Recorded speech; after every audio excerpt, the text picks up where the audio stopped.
आज शपथविधी होता नवनियुक्त आमदारांचा. भाजपला मोठं यश मिळालेलं आहे. देवाभाऊ जे मूळचे चंद्रपूर जिल्ह्यातलेच आहे त्यांनाही मुख्यमंत्री झाले.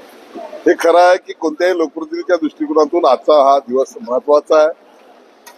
जी सेवा माझ्यासारख्या अनेक लोकांनी केली त्याचं फळ म्हणून पुन्हा आम्हाला विधानसभेमध्ये निवडून पाठवलेलं आहे आणि पद आणि गोपनीयतेची शपथ आज आम्हाला मिळणार आहे आणि आजपासून आमच्या एका नवीन इनिंगला नवीन कारकिर्दीला सुरुवात होत आहे. आणि दुसरी गोष्ट ही त्या आनंदाची आमच्यासाठी चंद्रपूर जिल्ह्याच्या लोकांसाठी आहे की देवेंद्रजी फडणवीस कुटुंब हे चंद्रपूर जिल्ह्याचं आहे आणि चंद्रपूर जिल्ह्यावर चंद्रपूरवर विशेष त्यांचं प्रेम असल्यामुळे निश्चितपणे चंद्रपूर आणि विदर्भाच्या विकासाचा जो मार्ग आहे तो अधिक वेगाने पुढे जाईल असा मला या ठिकाणी विश्वास वाटतो. हे सरकारचं बहुमत तुम्ही सांगितलं की मोठ्या बहुमताने सरकारला जनतेने निवडून दिलेलं आहे. त्यामुळे जनतेची अपेक्षा आहे. आताच येत असताना काल मी मतदारसंघात होतो दिवसभर. मतदारसंघामध्ये अनेक लोकांनी सांगितलं की भाऊ आता हे काम झालं पाहिजे ते काम झालं पाहिजे हे अधिवेशनात ते करून घ्या ते अधिवेशनात करून घ्या.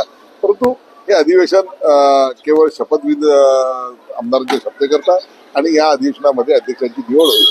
खऱ्या कामाची सुरुवात ही नागपूर अधिवेशनापासून सुरू होईल आणि जे जे जनतेच्या मनातली कामं आहे जनतेच्या आवश्यक कामं आहे ती सर्व कार्य करण्याचा आमचा सर्वांचा संकल्प आहे.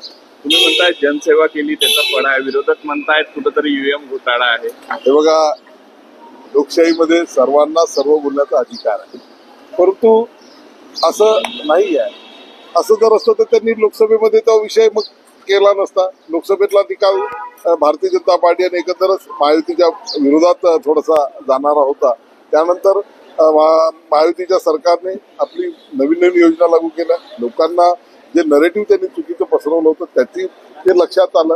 काँग्रेसचे लोक करत काहीच नाही केवळ बोलतात जाती धर्माच्या आधारावर मते घेतात आणि विकासाचा त्यांच्याजवळ कोणताही अजेंडा नसल्यामुळे ते ईव्हीएमची गोष्ट करतात. म्हणून हा सगळा सुप्रीम कोर्टाने असेल जनतेने असेल अजूनपर्यंत भारतातल्या एकाही व्यक्तीनं ती ही ईव्हीएम हॅक होऊ शकते हे सिद्ध केलेलं नाही.